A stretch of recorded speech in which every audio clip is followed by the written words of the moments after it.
A newly discovered photo suggests legendary U.S. pilot Amelia Earhart might have died in Japanese custody, and not in a plane crash in the Pacific.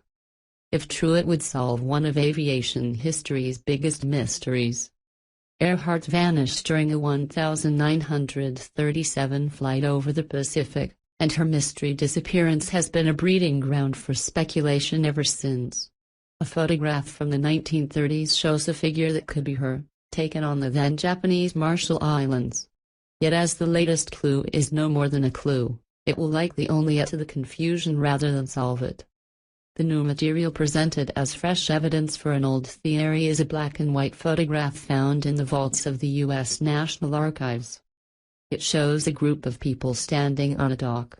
The photograph is marked as having been taken on Jaluit Atoll in the Marshall Islands, presumably by a U.S. spy.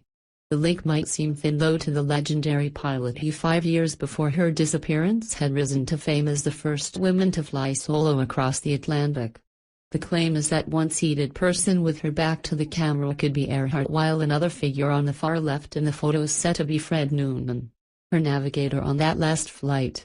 On the very right of the picture is a blurry section which, it is claimed, shows Earhart's plane. The photograph was released by US TV network NBC ahead of a documentary to run this weekend. If the goal was to drum up attention, and hence audience numbers, it appears to have paid off. A preview of the program has two experts backing up the claim by looking at the torso measurements of the woman alleged to be Amelia Earhart in the photo, and teeth and hairline of the figure claimed to be Fred Noonan. Mystery hunters and stories a far stretch? After all, the heroine has her back to the camera and it's debatable how much of a hairline let alone teeth can really be made out reliably on a faded photograph from the 1930s. But the alleged scoop feeds into one of the existing theories about what happened to Earhart and her navigator. She disappeared during her attempt to fly around the globe, trying to reach Howland Island in the Pacific for refueling. The official explanation is that she didn't find the island, lost communication and ran out of fuel to then crash into the ocean. While that's a largely accepted version of events, there is no evidence, as in debris, to back it up. The two other prominent theories are that Earhart crash-landed on or near the then Japanese Marshall Islands, or that she made it to Nakamura Island near Kiribati and died a castaway there. For both those theories there is no hard evidence, but that hasn't stopped amateur and professional historians from digging into them.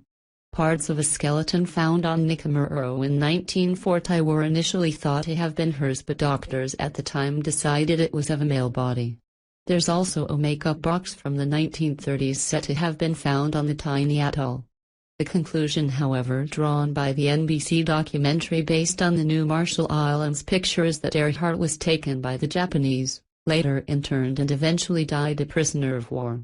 The Marshall Islands went from German into Japanese hands during World War I and ahead of the 1941 attack on Pearl Harbor became an important military post for Tokyo.